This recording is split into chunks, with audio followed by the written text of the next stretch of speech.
Hi everyone, my name is Lydia Edwards. I'm the state senator for Revere, Winthrop, parts of Boston. I live in East Boston, and today I am first saying happy Black History Month, and then secondly, I am excited to share a little family recipe with you all. It's part of what my family considers soul food and something that my grandmother taught me. It's been a little bit modified with some small things from friends and other family members, but it's a comfort food that I absolutely love, and especially since I'm training now for the marathon, having this big, huge, delicious meal of pasta and cheese is exactly what I love. These are shells, and I prefer them over regular macaroni, elbow macaroni, because I really believe that they keep the cheese and the flavor in a little bit more, so when you bite into it, you get like a little pocket of flavor. This is a full box of plain, medium-sized shells. So I'm gonna fill this up and put a little olive oil and some salt. We're getting the water boiling. Put a little salt, a little bit of olive oil, friend taught me that. All right, adding the salt right now. And then the olive oil. Okay, so we'll let that get to a boil. In the meantime, I'll tell you a little bit about my family. So my grandmother is from a small town, Emerson, Arkansas. No one's ever heard of it. It has a population when she left, and probably today of about 350 people. Yeah, it's very, very tiny in the Deep South. And my grandmother was a domestic worker for a lot of her life in the South before she came up to Chicago as part of the Great Migration. So, and that's where she met my grandfather, who was from Tennessee. He came from that part of the South to Chicago as well. So my grandmother, as a domestic, and like a lot of African Americans in the South especially, there was one day in the week where you basically had your day for your family. It goes back to even slavery, where you had Sundays off. Sundays was the day. And I think that during those Sundays, those gatherings, those coming togethers is when soul food really became a thing and a life force for a lot of people. Dealing with what they had to deal with, coming together, being able to make something out of nothing, that's what soul food is. Making it so good, oftentimes the parts of the animal that was rejected, oftentimes a lot of fatty foods, things that just were not considered of fine dining, were delicious and made with love and care and tenderness, and enjoyed on predominantly Sundays. So the big meal, and I know a lot of cultures have this, that big Sunday meal was a big deal, and oftentimes after church, which was a big deal also for the African American community.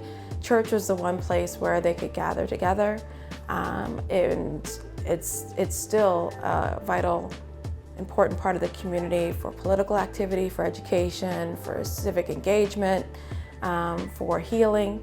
And so the church was also a place where if you had a potluck, if you had some cookout, so on and so forth, another great gathering of soul food. So as we're still waiting for the water to boil, we're gonna start to make our sauce. Our sauce is what we're gonna use to really moisten the pasta and get it ready and delicious. This is my favorite part. So you're gonna need a stick of butter. Any brand works. And we're gonna melt the butter. And then we're gonna add several ingredients to it. So, if you have a lot of pasta, if you're doing more than one box, it's okay. You can use more than one stick of butter. But I start usually with one box, one stick of butter. Okay. Other ingredients that you're gonna need for this kind of cheese amazingness, just to go through the ingredients, you're gonna need one large egg. I prefer as many different types of cheeses as possible. I know there are a lot of people who are great about freshly grated cheese. I'm not that kind of person, so I went and bought the cheese. And so the staple for my recipe, 2 packs of cheddar cheese, sharp cheddar cheese, then you can have 2 to 3 other packs of different kinds of cheeses, depending on kind of the flavor or the seasoning that you want for your mac and cheese.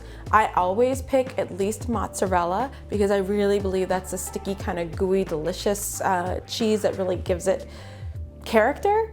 And then I have now begun to incorporate Parmesan cheese, and also there's the this 6 Italian cheese from Sargento. Again, there's no particular brand that you have to pick, but you could pick those different types of cheeses. For me though, staple, at least 2 packs of cheddar cheese. So once you have all of that getting together, we're still waiting for the water to boil, and we're still waiting for the butter to melt. So we're gonna take a little bit of a break while those things are getting up and running, and then we'll be back. All right, so we're gonna start our boiling of our pasta, and we're gonna just put that all in there and get that up to a boil. While that is working, our butter has melted, so it smells really good. And we're gonna start to make our sauce. So you put the butter in a medium-sized bowl, and then you're gonna want to take another ingredient. So some, I like a little bit of sweetness. Some people just use sugar, but for moisture purposes and to make sure that I think your pasta sauce is good. Some people like make a roux, they do all these other different things. I don't do any of that. I just get a can of evaporated milk. Again, it's up to your taste and flavor and how much you're making. I feel 1 butter, a stick of butter, 1 box of shells, medium size, and 1 can. But if you go bigger, you can always get more. You can't really ruin it by having too much good sauce. All right, so we're gonna add this in the butter. All together. All right, this is kind of the base part of your little bit of internal sauce. And what you're gonna wanna do is, here we go. Stir it, and then you're going to kind of play by taste. So I always like the mac and cheese to taste a little garlicky. Some people like it a little bit with spice in it, some that lemony, whatever you like for the internal part. Whoops. Making sure it doesn't overboil. And then, but I prefer to put in just the basics at first. And then, I'll just turn down the heat. Then I debated between garlic herb dash salt-free and a lemon pepper, garlic one. So I put a little bit of that. Then I like more garlic, so I have in garlic powder. And then I start to stir. Literally, this is how you taste it. If you taste it and it just gives you that perfect kind of sweet, tangy, buttery sense, then you know it's right. So I always take a little tasting spoon. You don't want to put your finger directly in it, but take a little tasting spoon. My grandma used to let me taste it. This is very buttery. This is good, but I think it's actually missing a little sugar, which is something I like. So this is me trying to be as good as my grandma. It's not gonna happen, but I am trying to keep some of these things alive for my kids when I have them.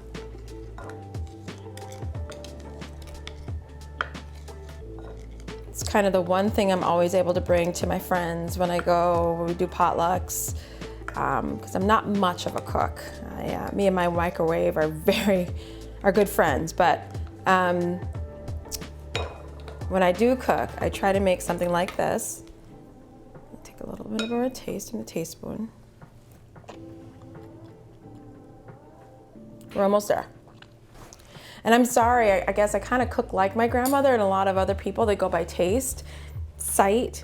I wish I could tell you it's, you know, a quarter teaspoon of this or whatever. Just taste it. And just remember, it's kind of have to cut up a little bit of the very cheesy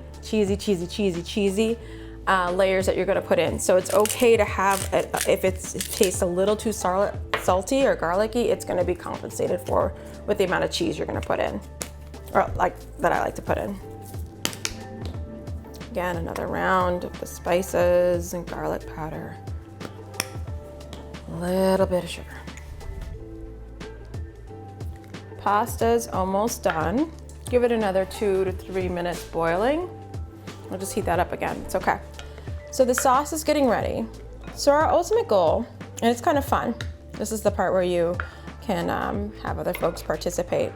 When the pasta's done, we're gonna put it in this bowl, and you're gonna use the 1 egg and the sauce. And at that point, I don't really like to taste it because, you know, I put the raw egg on there, but I will mix it all together so it's delicious. You can choose to use 1 pack of cheese if you want in it. And then ultimately we start to layer and layer and layer. Very excited for it. Pasta should be done shortly. And when it's done, I don't know, I'll probably give it to my staff, but so as I was saying, so my grandmother, grandpa, they met in and married in Chicago. I had my father, of course, then my father and my mom had me. And so part of what is really important for me, my grandmother has passed away, is to remember her and what being in her kitchen meant for me as a little girl. My mother was in the Air Force, and so oftentimes we would have Sundays to ourselves, but it was a big deal when we would go visit my grandmother in Chicago. It was a big deal for her to cook for us, and there was always something on the stove. Always. My grandmother just was a cook, and I will never be able to live up to her legacy in that sense. But I believe the part of cooking that really mattered most was who gathered. My uncles, my cousins, all of us were in and around the kitchen. And it was a place where you just felt you could be yourself. So I always remember grandmother and my grandma and how I felt. And I think a lot of people feel that way about, you know, their relatives or food.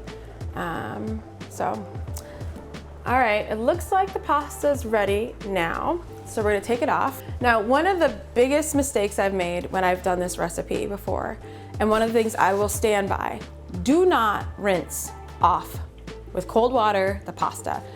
You can strain out the water, but keep it hot and moist. Do not put cold water on it. I made a horrible mistake, and it just messes up the whole thing. So let's strain the pasta. We're gonna put it in our big mixing bowl. And now that we have our little sauce, I call it, set up kind of to our liking, to your liking, whatever you prefer, you're gonna pour that directly on.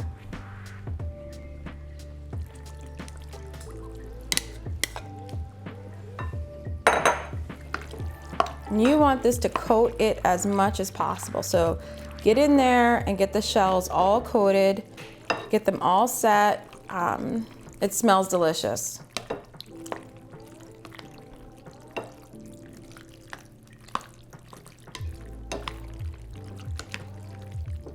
You keep coating and keep coating because a lot of the sauce is going to the bottom. So you're just gonna kind of keep swooping in and pulling it up, swooping in and pulling it up. And then you take your 1 egg.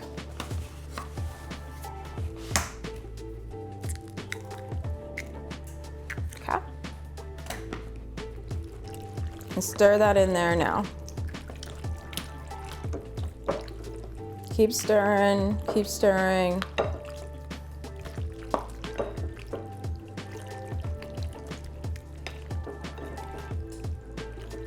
Now, depending on how much whatever your preference is, some people prefer a nice thin sheet. I have bought this this easy bake baking pan.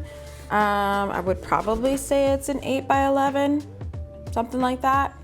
I've made it with smaller but deeper pans. I prefer medium size, but if you really like the cake feeling, like it's really deep, then you just get a narrower pan that's deeper. Some people use cupcake tins. It's whatever you want to do. But I prefer this version. What I then do to get the pan ready, I call it, is I go to my first set of cheese, sharp cheddar, and I coat the bottom. I always coat the bottom with cheese. I don't like it to be like just naked. And I'm not very shy about it, so just put the cheese up there. Okay, and then you spread. Try to cover up all of the pan. I am a cheese fanatic. My way to my heart is cheese 100%. I love it. Wherever I go in the world, I have cheese. So no surprise, I want cheese on all aspects of this. I'm offended if there's not cheese, a cheesy macaroni and cheese. All right, so then you're gonna take your first little pasta mix and do a little sprinkle layer. Try and get the shells separated because they're trying to coal together, but you want them to spread out all over. I'm just gonna kind of create a layer with the sauce. It's okay if there's a little too much, but you want this to kind of spread as much as possible across the pan. And of course, you know, if you pick a huge pan, it's gonna look very thin, but just keep it, you know, light and pretty, kind of like this. Okay, then you go back to cheese. Now at this point, I would probably choose the mozzarella. Some people prefer like 2 layers of pasta than the mozzarella. I like the mozzarella. Sometimes I just do mozzarella and cheddar, but today I got Parmesan. But we're gonna do mozzarella, then layer with pasta, then Parmesan. So here comes the mozzarella.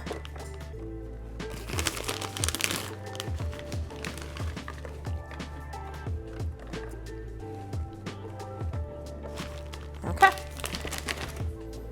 And we're gonna layer up. There we go. Put a little bit of sauce, just more sauce and okay.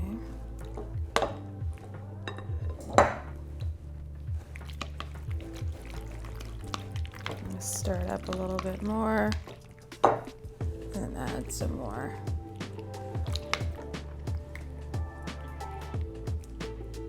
Now, some of my shells, or the shells, will stick together and try to coil in on each other. If you really, you want to pull them apart as much as you can, mostly because you want them to capture the cheese, not each other, right? So, and some people would argue that's why you choose the elbow macaroni, but to each his own. Just separate it as much as you can. A little here, there, spread them out, okay? Parmesan.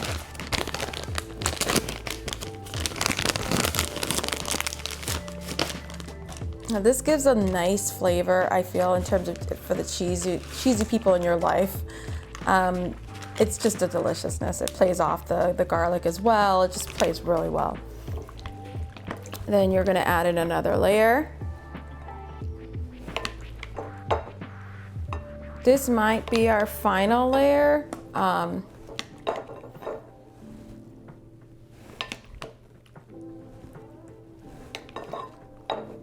Of pasta, not of cheese. And so again, separate the little shells that want to stick together, just to make sure that you have one, it covers a little bit more of the top, but 2, it captures again the cheese. Now the good thing about this recipe is it really is adjustable to your taste, your family's taste. You know, if you want a spicy mac and cheese, you can make this sauce to be spicy. If you want, like I said, if you want it to be a little sweeter, if you just want this, you know, the sweetness of the butter, there's all different ways in which you can make it just for your family and kind of adjust what soul food means for your household. That's what makes it special. There's no two macaroni and cheeses, I can assure you, that are alike. But, you know, and there's no, I mean, I know there's some people who feel a little ownership. We're just gonna pour the rest of the sauce on. Make sure we get that. All right, put that over here. Final layer of cheese. It's a cheddar jack. And once we spread this on, your oven should be set to 350 degrees. I put it in for about 35 to 40 minutes, depending on your oven height. So we're just gonna spread, spread, spread, spread, spread. This is kind of a cheddar and Monterey mix. I'm gonna try and put that all out there. In part because I like it to be a little bit more orangey. So for the color, but also I just this. A rule in my household is we don't, I know some people like to add the little, whatever the crunchies, whatever the heck they are. No, we don't do that crunchy. We don't do the crunchy here. Again, no, nothing against those who like the little crunchies. I don't like them.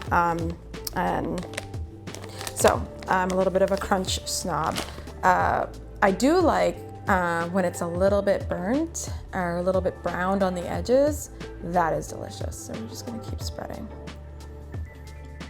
All right, so this is gonna go in the oven for about 35 minutes. When you're done, it should look a little like this.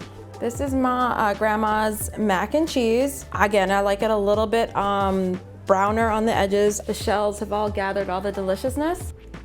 All right, so this is mac and cheese when it's finally done. I don't know if you can get in a close up, but so from the top, it looks a little like this.